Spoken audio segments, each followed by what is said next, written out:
कक्षा 9वीं के सभी विद्यार्थियों, जितने भी बच्चों का हमारा एमपी बोर्ड में 23 सितंबर के दिन पेपर है, उनके लिए देख लीजिए बच्चों, यहाँ पर मैं आपको 2 तरह के पेपर सोल्व कराने वाला हूँ। बस 2 पेपर आप कर लोगे, चाहे आप एमपी बोर्ड के कोई से भी जिले से हो। एक पेपर तो ये आपका देख सकते, प्रश्न यहाँ पर देख लेना इसका, और एक दूसरा जो पेपर सोल्व कराऊंगा वो कुछ इस तरह का रहेगा।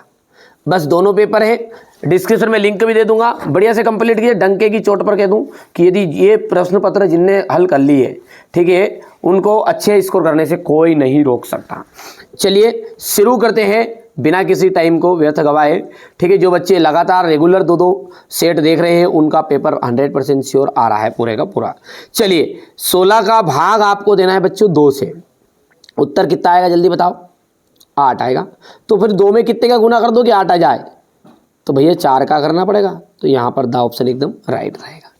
ये जो छायांकित भाग है, इसमें 2 चीज़ें पुती हुई है, यानी छायांकित है 1 2 3 4 5, तो पूरा जो है वो 2/5 आपका बन जाएगा।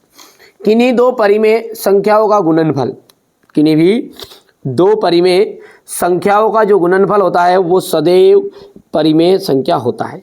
क्यों होता है?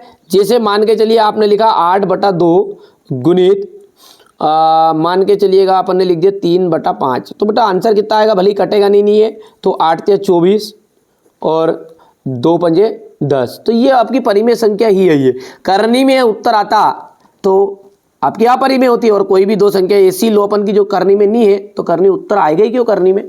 तो इसलिए हमेशा सदैव परिमेय संख्या ही उसका आंसर रहेगा। अगला देखिए 0.25 और 0.4 का गुणनफल करना है। तो गुणनफल सबको करना आता है, गुना करना है। तो 25 चुक हो जाएगा 100, 25 चुक कितना हो जाएगा? ये 100 हो जाएगा। लेकिन जैसे आप इसको 100 करोगे तो कितने अंक बाद दशमलव? 1 2, तो ये 3, तो 3 अंक बाद दशमलव, यानी कि यहाँ पर लगेगी, तो 0.1 उत्तर इसका आंसर रहेगा। कहाँ पर है? तो ये सा ऑप्शन इसका एकदम राइट रहने वाला है। यदि 1 दर्जन पेन का जो मूल्य है वो 60 रुपये है, 1 दर्जन पेन का मूल्य कितने रुपये है? 60 रुपये है। तो 1 दर्जन पेन का मूल्य 60 रुपये है, तो भैया एक पेन का कितना बनेगा? तो 12 पेन आती है, ठीक है, 1 दर्जन में। तो अपन यदि बात करें तो 60 में कितने का भाग दे दें? 12 का। तो 12 पंजे 60, एक पेन कितने की पड़ी? 5 रुपये की लगभग अपने को पेन पड़ी। 32 की घात 1/5 है। तो जब इस 32 को आप इस तरह से सारणी में निकालोगे ना, तो ये निकलेगा आपकी 2 की घात 5। किसके रूप में निकलेगा? ये 2 की घात 5। 2 कितनी बार आएगा? इसे निशानी लगाओगे ना, इसे, इस 32 को, तो कितनी बार हो जाएगा? पूरा 5 बार आपका आएगा ये, ठीक है। अब जैसे 5 बार आएगा, अपन इसको हल करेंगे तो यहाँ पर गुना में कौन है? इसके गुना में 1/5। इस 5 से ये 5 कैंसिल, तो बच्चा क्या है? उत्तर बच्चा उत्तर है 2। इतनी चीज़ें क्लियर है। अब है रिक्त स्थान। फिर अगला है हमारा 4/3 और 2/3 को घटाएंगे। तो देखिए 4/3 में से 2/3 घटाना है, तो ये 4/3 लिख दिया मैंने, माइनस 2/3 सब जानते हैं, नीचे की संख्या ऐसी कैसी आ जाएगी? तो ये 4 में से 2 चल जाएगा, 2/3 उत्तर आ जाएगा। तो 2/3 आंसर है। एक घन में 8 शीर्ष होते हैं। कितने शीर्ष होंगे बच्चों? 8। 48 का भाग आपको 5 में देना है, तो शेषफल का जो मान है वो कितना बनेगा? शेषफल रहेगा आपका 3, क्योंकि अपन जैसे ही भाग दोगे तो अंत में जो बचे वो कितना रहेगा? आपका शेषफल कहलाएगा। तो 5 × 8 = 40, 5 × 9 = 45, 45 के बाद में 3 बच गया। बहुपद जो है px = 4x - 3, तो इसका शून्य क्या होगा? देखो शून्य के लिए कुछ नहीं करना अपने को, ये जो x है, ये जो x है इसके बराबर पे 0 लिख दो, यानी कि 4x - 3 = 0। सब जानते हैं कि ये 3 उधर जाएगा तो प्लस का हो जाएगा, और 4 जाएगा बटे में, तो यानी कि उत्तर कितना आएगा हमारा? 3/2 उत्तर आ जाएगा। फिर 3/4 आएगा, ठीक है। और -5 -8, और इसके पास 2 बार माइनस है, जैसे अंदर घुसेगा तो ये 8 किसका हो जाएगा? प्लस का हो जाएगा, और माइनस का 3। तो देखो 2 तो माइनस के है, कौन? 5 और 3, लेकिन 8 क्या हो गया? प्लस का हो गया, क्योंकि अंदर घुस गया, ये माइनस नहीं तो प्लस कर दिया। तो 8 में से 8 जाएगा, क्योंकि 5 3 8, 8 में से 8 गया कितना है? उत्तर 0। यहाँ पर 8 का जो स्थानीय मान है, 8 का स्थानीय मान का मतलब होता है सैकड़ा, इकाई, ढाई, सैकड़ा, सैकड़े के ऊपर है, तो स्थानीय मान जो है इसका 100 है, और 100 के ऊपर कौन सा है, ये 8 है, तो 800 स्थानीय मान इसका हो गया।